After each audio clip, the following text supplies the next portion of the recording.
In the Old Testament, and even in the Gospel of Matthew, fasting is related to mourning, pagluluksa, pagdadalamhati.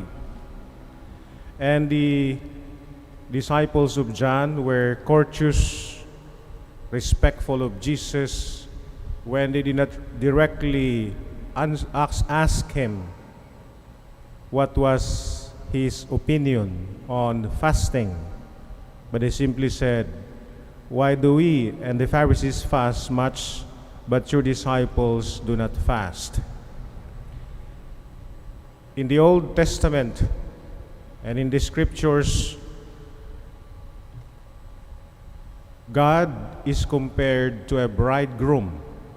And so in the Gospel today, Jesus used the image of a wedding feast. As long as the bridegroom is with them, and the disciples were compared to those who were attending the wedding, they would not fast because Jesus is God, the Son of God. But there will be a time when Jesus is taken away and there is an interregnum, an in-between, with the presence of Jesus with his disciples, and then he would leave them, and so they would wait for his second coming. And that's the time Jesus pointed out in the Gospel today that they will fast. Fasting is always related to being sorry for our sins, humbling oneself before God. And fasting is also an expression of our faith in God, strengthening prayer, and it is always related to almsgiving. That's why the merit of a fast is in the proportion to the charity dispensed.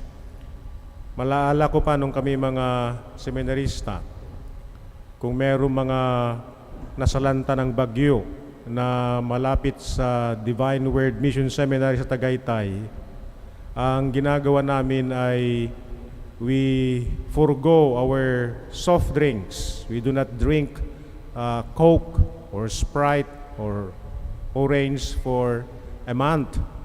At kung ano man ang nalilikom, whatever we have saved from not drinking Coke or soft drinks, we give them to those who have been devastated by the typhoon, yung mga nasalanta ng bagyo.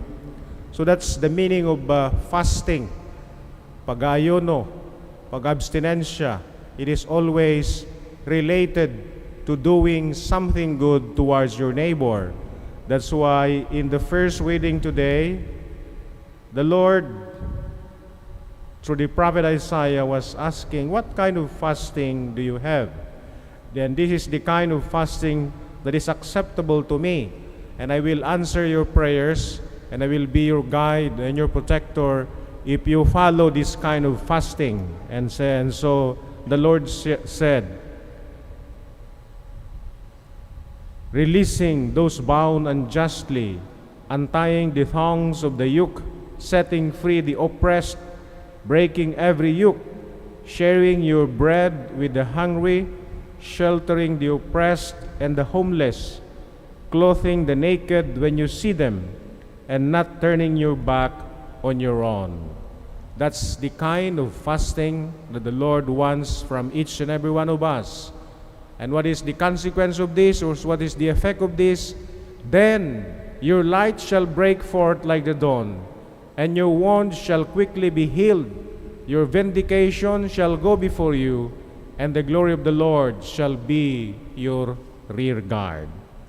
And so today, and in this Lenten season, let us not forget that fasting, abstinence are always related to prayer, almsgiving, and much more. It is an expression of our faith in God.